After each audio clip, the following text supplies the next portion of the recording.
Gold trusted gold buyers మీరు తాకట్టు పెట్టిన బంగారాన్ని విడిపించి ఈ రోజు ఉన్న మార్కెట్ ధరకు కొనబడును.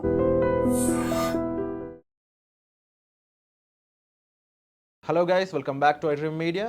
ఈరోజు మనతో ఉన్నారు సర్టిఫైడ్ ఫైనాన్షియల్ ప్లానర్ అయిన అనిల్ కుమార్ బచ్చు గారు. ఇక స్టాక్ మార్కెట్లో బుల్ ప్రపంచం రాబోతుంది, బుల్ ర్యాలీ రాబోతుందని చెప్పేసి అనలిస్టులు చెప్తా ఉన్నారు. డిఫరెంట్ స్టేట్మెంట్స్ అయితే ప్రముఖ వార్తాపత్రికల్లో వస్తూ ఉన్నాయి. ఇది ఎంతవరకు నిజం, నిజమైతే దానికి గల కారణాలు ఏంటి, ఇవన్నీ కూడా అడిగి తెలుసుకుందాం.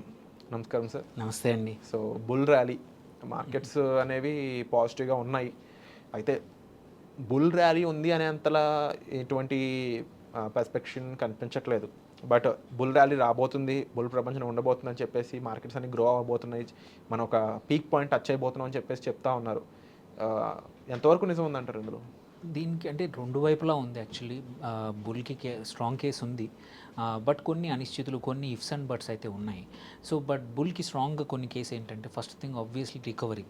మనది స్ట్రాంగ్ రికవరీ, అంటే ఇది ఎంత నిజమైన రికవరీ అనేది ఇంకొక 2 వీక్స్ 3 వీక్స్ చూస్తే తెలిసిపోతుంది. మార్కెట్స్ 23,000 బిలో కూడా టెంపరీగా టచ్ అయ్యి మళ్ళీ వచ్చేసాయి. సో అది అక్కడి నుంచి చూస్తే ఇప్పుడు నియర్లీ 2,000 పాయింట్స్, 1.5-2,000 పాయింట్స్ ఈజీగా ర్యాలీ వచ్చేసింది. అండ్ 24,000 క్రాస్ అయిపోయింది. కంటిన్యూస్గా 6 to 7 days markets are continuously rising. Even today ఇవాళ కూడా పెరుగుతూ ఉన్నాయి. సో ఈ స్ట్రాంగ్ మార్కెట్ మూమెంటం ఏదైతే ఉందో షోస్ ఏంటంటే స్ట్రెంగ్త్ చూపిస్తోంది. ఈ స్ట్రెంగ్త్ అనేది కంటిన్యూ అయ్యే అవకాశం ఉంది అనేది ఒక వన్ ఆఫ్ ద రీజన్. ఇంకొక రీజన్ కూడా ఏంటంటే, ఆల్రెడీ ఎఫ్ఐఐస్ మనం చూస్తూ ఉన్నాము. లాస్ట్ అంటిల్ ఒక 1.5 month వరకు ఓన్లీ నెగిటివ్ అంటే డబ్బులు తీసుకెళ్ళిపోతున్నారు. బట్ లాస్ట్ 1.5 month నుంచి ఈవెన్ లాస్ట్ వీక్ కూడా ఎఫ్ఐఐస్ మళ్ళీ వస్తున్నారు. So that is a good sign. Last week అయితే ఒక 14,000-15,000 కోట్ల ఎఫ్ఐఐస్ వస్తేనే ఇంత రైజ్ అయింది, ఇంత రికవరీ అయింది. ఇమాజిన్ మన దగ్గర నుంచి వెళ్ళిన 4-5 లక్షల కోట్లు లాస్ట్ ఆగస్ట్ నుంచి మళ్ళీ వస్తే మార్కెట్ ఈసారి 26-27 కాదు, ఇంకా మచ్ హయ్యర్ వెళ్ళే అవకాశాలు ఉన్నాయి. ఎందుకంటే వాళ్ళు అమ్మేసి వెళ్ళిపోయారు తక్కువ రేట్కి. బట్ ఇప్పుడు వాళ్ళు కొనాలంటే మాత్రం కంపల్సరీ కొంచెం హయ్యర్ ప్రీమియం తోటే కొనాలి, మళ్ళీ వచ్చి ఎంట్రీ కావాలి. మేబీ కొత్త stocks, maybe same over valued stocks కాకుండా ఏవైతే అండర్ వాల్యూడ్ ఉన్నాయో వీటిల్లో ఎంటర్ అయ్యే అవకాశాలు ఉన్నాయి వాళ్ళు. So return of foreign institutional investors ఒకటి. థర్డ్ వచ్చేసి ఈ ఎఫ్ఐఐస్లోనే ఇంకొకటి చూస్తే ఏంటంటే, ఎవరైతే మేజర్ అమెరికన్ కానీ వేరే ఇన్వెస్టర్స్ ఎవరైతే బ్యాంకింగ్ ఉన్నాయో, లైక్ మోర్గన్ స్టాన్లీ కానీ అదర్ ఏజెన్సీస్ ఉన్నాయో, దే ఆర్ సేయింగ్, వాళ్ళే చెప్తున్నారు ఏంటంటే ఇండియన్ మార్కెట్ ఈజ్ స్ట్రాంగ్, ఈజీగా 27,000-30,000 ఈ సంవత్సరం టచ్ అవ్వచ్చు అని వాళ్ళ ప్రెడిక్షన్. సో వాళ్ళ ఇన్వెస్టర్స్కి ఇట్లాంటి పాజిటివ్ సంకేతాలు పంపిస్తూ ఉన్నారు. So that is another reason FIIs కూడా వచ్చినప్పుడు పెరిగే అవకాశం ఉంది. దాంతోపాటు మనది ఇంకొకటి మనం చూడాల్సింది ఏంటంటే, లాస్ట్ మానిటరీ పాలసీలో చూసుకుంటే ఆర్బీఐ ఆల్రెడీ ఒక 0.25% రేట్ తక్కువ చేసింది. అండ్ దీనివల్ల ఏంటంటే మార్కెట్లో డబ్బుల అవైలబిలిటీ పెరిగింది.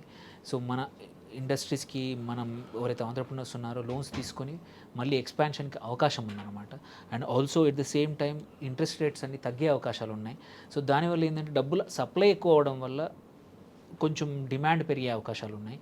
సో మనం అనుకున్న ఏదైతే టార్గెట్స్ ఉన్నాయో అవి టార్గెట్స్ రీచ్ అయ్యే అవకాశాలు ఉన్నాయి. సో మానిటరీ పాలసీ ఇంకోటి కూడా ఆర్బీఐ చెప్పిందంటే, గోయింగ్ ఫార్వర్డ్ మేము ఇంకా అడ్జస్ట్ చేసుకుని ఇంకా కొంచెం తక్కువ చేసే అవకాశాలు ఉన్నాయి ఇంట్రెస్ట్ రేట్స్ అని ఇండికేషన్ ఇచ్చింది.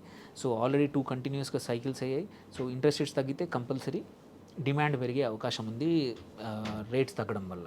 ఎవరైతే భయపడతా ఉన్నారో, ఎవరైతే హోమ్ లోన్స్ తీసుకోకుండా ఆర్ బిజినెస్ ఎక్స్పాన్షన్ కోసం ఇంట్రెస్ట్ రేట్స్ ఎక్కువ ఉన్న వాళ్ళు ఇప్పుడు తక్కువ అవ్వడం వల్ల కొన్ని ప్రాజెక్ట్స్ వైబుల్ అయ్యి ఎక్కువ పెరిగే అవకాశం ఉంది.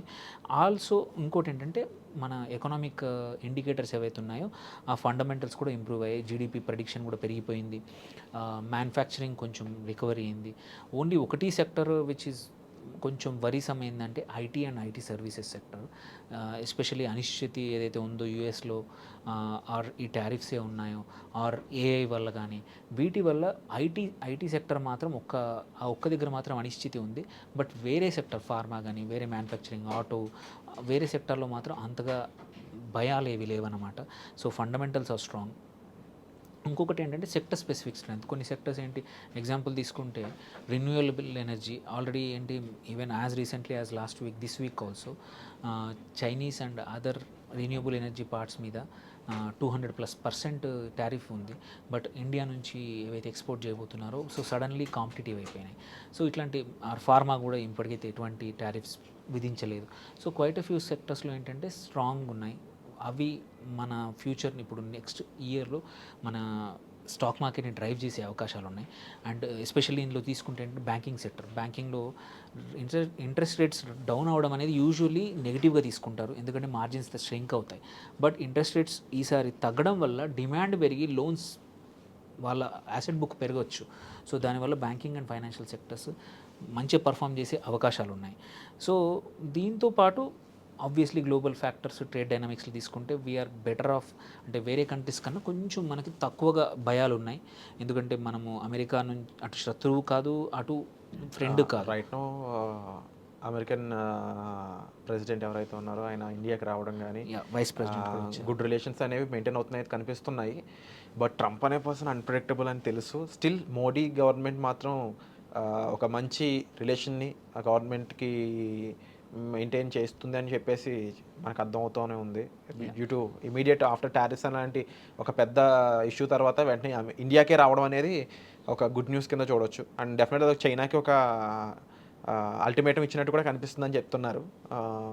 అంటే చైనా ప్లేస్లో ఇండియాని రీప్లేస్ చేయడమే మెయిన్ మోటో కింద కనిపిస్తుంది అంటారా, లేదంటే జస్ట్ గాసిప్? లేదు, యాక్చువల్లీ ఏంటంటే అట్లాంటి సిచ్యువేషన్ మళ్ళీ ఒక కంట్రీ పైన డిపెండ్ అయ్యే అవకాశాలు మళ్ళీ యూఎస్ పెట్టుకోదలుచుకోలేదు. సో వాళ్ళకు ఏంటంటే మల్టిపుల్ సోర్స్, వాళ్ళ ఎస్పెషల్లీ సప్లై చైన్లో ఫస్ట్ ఐడియల్గా కుదిరితే వాళ్ళ కంట్రీలోనే మ్యానుఫ్యాక్చరింగ్ అయ్యేట్టు, కుదరకపోతే మాత్రం వాళ్ళకు మాత్రం సప్లై చైన్ అనేది ఎప్పుడంటప్పుడు మూవ్ చేసుకునే అవకాశాలు. సో అందుకే చైనా +1 అనేది లాస్ట్ 1 year నుంచి ఆల్రెడీ డిస్కషన్ నడుస్తూ ఉంది. ఈవెన్ ఇంతకుముందు ట్రంప్ కన్నా ముందు లిబరల్, సో వాళ్ళు కూడా ఉన్నప్పుడు కూడా, డెమోక్రటిక్ పార్టీ ఉన్నప్పుడు కూడా చైనా +1 అనేది స్లోగా మూమెంటం ఎస్పెషల్లీ పోస్ట్ కోవిడ్ వచ్చింది. సో మళ్ళీ ఒక కంట్రీ పైన మాత్రం కాదు, సో మనకి మాత్రం అవకాశాలు ఉన్నాయి అంతే తప్ప మనం ఒక్కరికి అవకాశాలు కాదు. సో మనం చైనాని అయితే రిప్లేస్ చేసే పరిస్థితి ఇప్పుడు లేదు. అండ్ మనకేంటంటే ఇంకా కొన్ని సంవత్సరాలు పట్టచ్చు మ్యానుఫ్యాక్చరింగ్లో చైనాని బీట్ చేయడం అనేది కష్టం. యాక్చువల్లీ ఏంటంటే మనము ఇన్స్టెడ్ చైనాతో వర్క్ చేసి చాలా మ్యానుఫ్యాక్చరింగ్ అక్కడ నుంచి ఆల్రెడీ మనం మొబైల్ ఫోన్స్ కానీ లాట్ ఆఫ్ అదర్ థింగ్స్ అన్ని మనమే చేస్తున్నాం, ఇక్కడే చేయించగలుగుతున్నాం, ఎందుకంటే చైనీస్ కంపెనీస్ ఇండియాలో ఇన్వెస్ట్ చేస్తున్నాయి.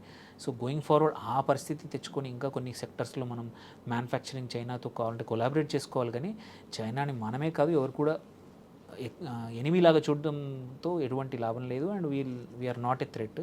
అమెరికా కూడా మన ఆ సిచ్యువేషన్లోకి తీసుకోదు. దీంతోపాటు మనం ఇంకొకటి చూడాల్సిందంటే స్టాక్ మార్కెట్లో మన వాల్యుయేషన్స్ చాలా కరెక్ట్ అయినాయి.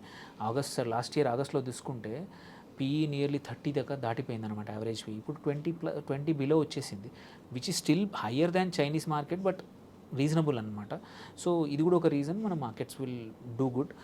కాకపోతే దీంతో పాటు ఇప్పుడు ఇది బుల్ కేస్కి ఇవన్నీ ఉంటే మన బేర్ కేస్కి ఆబ్వియస్లీ కొన్ని థింగ్స్ ఉన్నాయి. ఫస్ట్ థింగ్ ఆబ్వియస్లీ ట్రంప్ది ఏమన్నా సడన్గా ఏమన్నా మళ్ళీ చేస్తారా, దీనివల్ల ఏమన్నా చైనా అమెరికా పైన ఇంకేమన్నా ఏమంటారు ఇట్లాంటి ట్రేడ్ వార్ ఇంకా కొనసాగుతుందా అనేది ఒక ఇష్యూ.